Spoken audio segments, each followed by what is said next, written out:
سوات کے علاقے چلیار میں ایک دل دہلا دینے والا واقعہ پیش آیا، جہاں ایک کم عمر طالب علم کو مدرسے کے اساتذہ نے مبینہ طور پر اتنے شدید تشدد کا نشانہ بنایا کہ وہ جاں بحق ہو گیا۔ پولیس ترجمان کے مطابق متاثرہ طالب علم فرحان کچھ دنوں سے غیر حاضر تھا اور جب وہ دوبارہ مدرسے آیا تو تینوں اساتذہ نے اسے دیگر بچوں کے سامنے بے رحمی سے مارا۔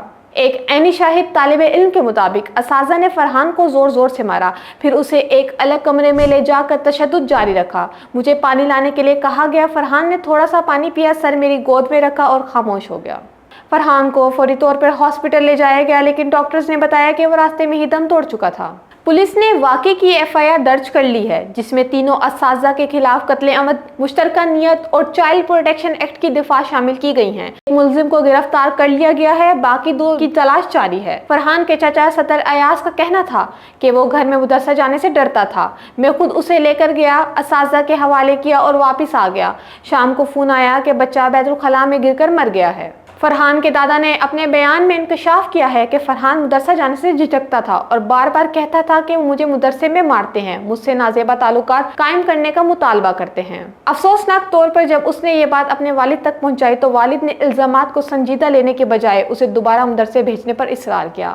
اگلی بار اس کے چاچا اسے مدرسے لے گئے اور قاری صاحب سے گزارش کی کہ غیر حاضر پر فرحان کو سزا نہ دی جائے، کیونکہ وہ کسی رشتہ دار کی شادی میں مصروف تھا۔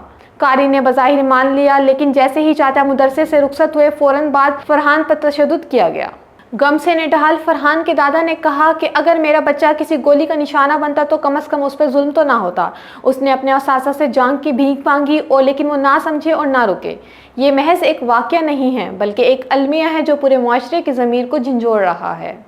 Khyber Pakhtunkhwa child protection act 2010 کے تحت جسمانی سزا ایک جرم ہے جس پر 6 ماہ قید یا 50,000 روپے جرمانہ یا دونوں سزائیں ہو سکتی ہیں۔ اس کے باوجود بچوں پر تشدد کا سلسلہ تھما نہیں۔ رواں سال اب تک بچوں پر 14 کیسز رپورٹ ہو چکے ہیں۔ مقامی رہنما حیدر علی نے کہا، فرحان ہم سب کا بچہ تھا، وہ علم حاصل کرنے گیا تھا لیکن واپس نہ آ سکا۔ ہماری آواز صرف انصاف کے لیے نہیں بلکہ ایسے سانحات کے تدارک کے لیے بھی اٹھنی چاہیے۔ بچوں کی حفاظت صرف قانون نہیں، ہم سب کا فرض ہے۔